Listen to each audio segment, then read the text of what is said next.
This is Jonathan Ajayi here for Pro Boxing fans. We're here at London ahead of Anthony Yarde's fight on July 10th. With me is the ever shy Mr. Tunde Ajayi.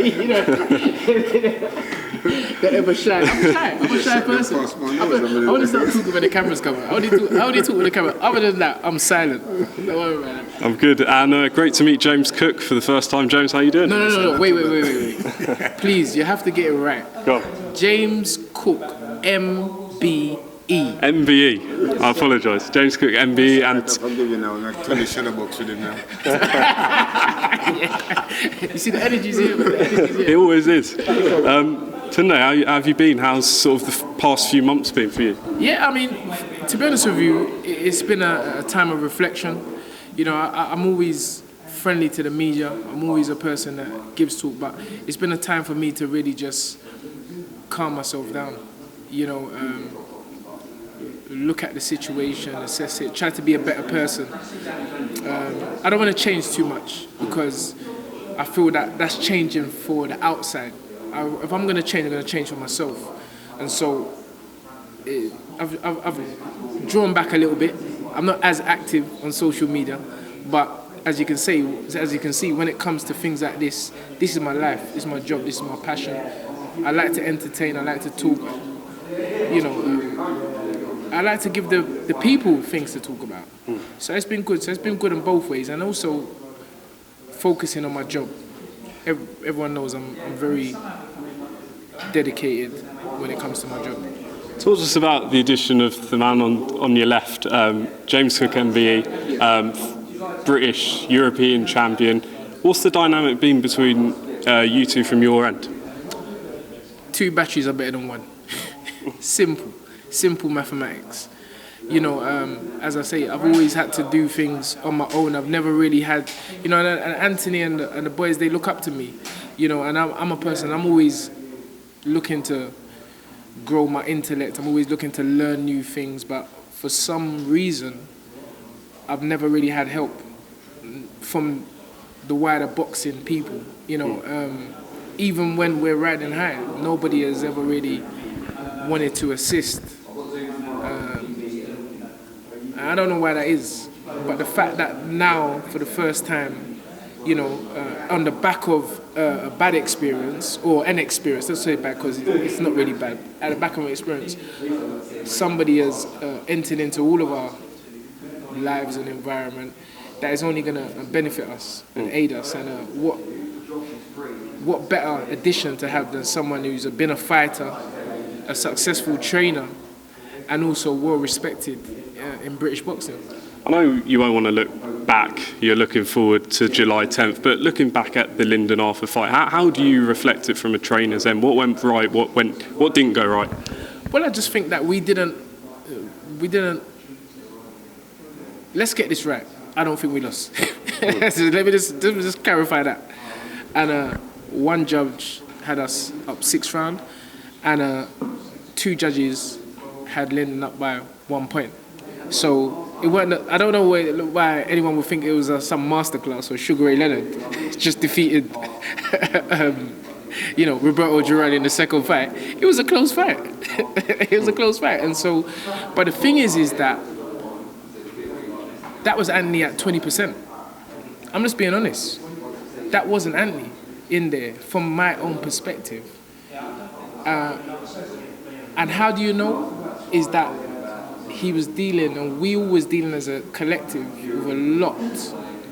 And sometimes you think you're man enough to deal with things, but you haven't really dealt with it.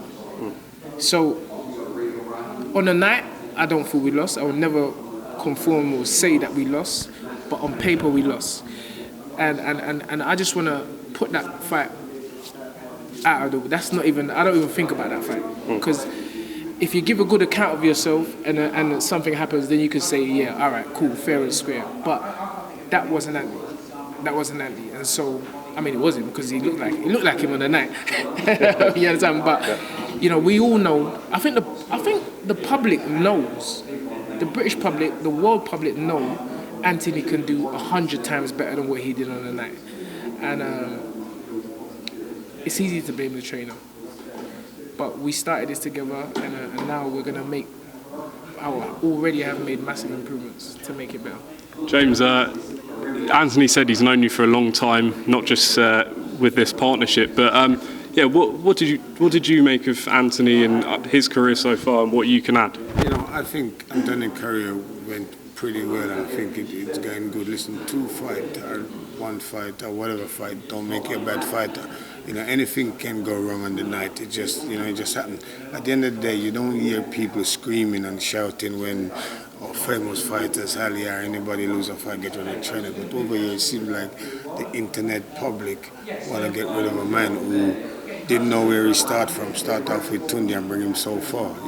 The good thing about this team, they said they're a young team and they're looking for that little bit of experience to get them over the edge, and that's why they come and dig me out as the second eye or whatever, to look to see what's going on, what they could do. And I think for them as a team, they've done pretty well. As a young team, they just need that final little touch or whatever. And to me, they bring me in for that. And if I see something goes wrong because I've been there, I've got fighters there, I could say, that may need tweaking, and that's all it is. Tunde, how will it work on fight night between you two? Well, I don't like to use the word head trainer, although that's the word that people always use, determine. We're a team. There's no I in team. If James sees something, I fully expect him to point that out to me, because you can't see it. Nobody is perfect. Sometimes in the heat of the moment, this is why experience is so vital and so important, because experience is you've traveled the road already. You can see things maybe what a younger person wouldn't have seen, and so on the night it's going to be the same thing. There'll be James, there'll be myself, there'll be Adiola Yinka, Cutman Cam, and we'll all be working as a unit to benefit Anthony. What have you learned from James? Oh my goodness. It's wisdom. Only a fool won't learn from a father figure, because he's done it. And I say, even standing here now, you have someone with a wealth of knowledge. It's like what I always say about Frank. I can't tell Frank what to do. How can I tell Frank how to promote a show? But the guy's been doing it without even born. So there's never been that thing. And with James might learn something from me. Because James ain't from the internet, Instagram age. He's from the old school age. Do things hard, do things proper. But for me, certain exercises, certain groundwork, which the old fighters would do, preparation, running, sparring a certain amount of rounds. These are the things which have helped me already and look at things from a different perspective. James, what do you want to see on July 10th? Listen, there's nothing much you can say. Listen, he didn't go out his way to change for the world, all is there to just improve and get better and wait for the return. There's nothing even Tunde could do because they've done it all. He's just going to be focused and go out there and do what he's going to do on the 10th, I think what we've got to worry about is when the return comes now. Then you say, well, let's see what changes, because he knows, sit down and watch the fight himself under a lot of pressure. And when he sums it out, he realizes, I could have done better. And being a man, he could have done better. Everybody make mistakes, and that's the whole idea, being there, like sometimes as a coach, you're wrapped up in a fight that you're not really seeing something else, Yes. That's where I come in and look for that something else. Yes, very, very key point James just made there. Everybody knows the relationship me and Anthony have is very close, and sometimes it's always gonna be difficult to see something else. Like the observer, which is a great name for James. He's gonna observe certain things where me and Ann might be tied up in just emotion. He might be vexed with me for something. You understand? And then we're there slagging at each other. Now there's someone that say, "Oh, you guys, you're forgetting what we're supposed to be doing." And I've never had that. Anne's never had that. And it's a great story. And just lastly, talking about the return, the rematch at some point between Anthony and Lyndon, without obviously giving away a game plan and everything, from your end, how would you approach it differently, maybe before or in the fight, or is it something that it would happen at the time? And when all that criticism happened, how did you deal with that? And was any of it just? Well, first part of the question is, we can't focus on the Arthur fight now. We can't focus on that. So because there's a young man by the name of Lyndon Arthur, here he is, the man himself, AY. Yeah. I want to go home. Yeah. Oh yeah. I'm gonna order. You see what I'm saying? This is what he was saying. He doesn't. You see what I'm saying? This is what this guy does. You see what I'm saying? I just told you. He's like my uncle, and he's like my second dad. You see what I'm saying? This is how this thing went. Like, it's so close, and this is the point, But to answer the first part of the question, we can't think about Arthur because we have an assignment ahead of us, July the 10th, and then we'll deal with that.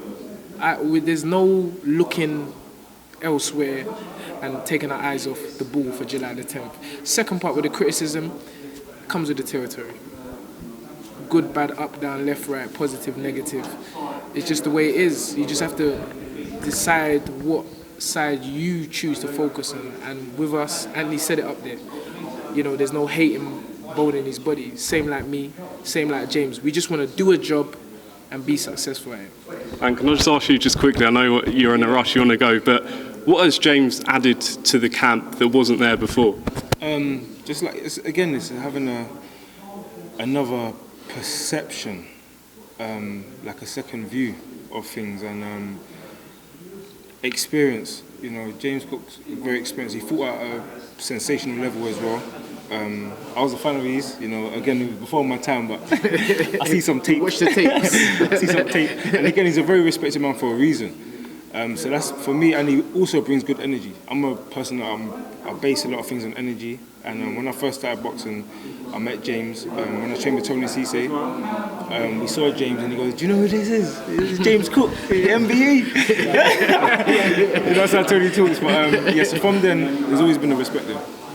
And do you feel like this might be, a 2.0 version with this team together? You obviously felt that this was the right move for your career after months of reflection. Yeah, we're just waiting to see him fight now. That's the main thing. You can do all the talking in the world, but you still got to go out there and perform. So I'm just looking forward to July 10th. So I'll tell everyone, or I advise everyone, tune in, support the cause, and onwards and upwards. Appreciate it, Anthony, James, Tunde. Appreciate your time. All the best.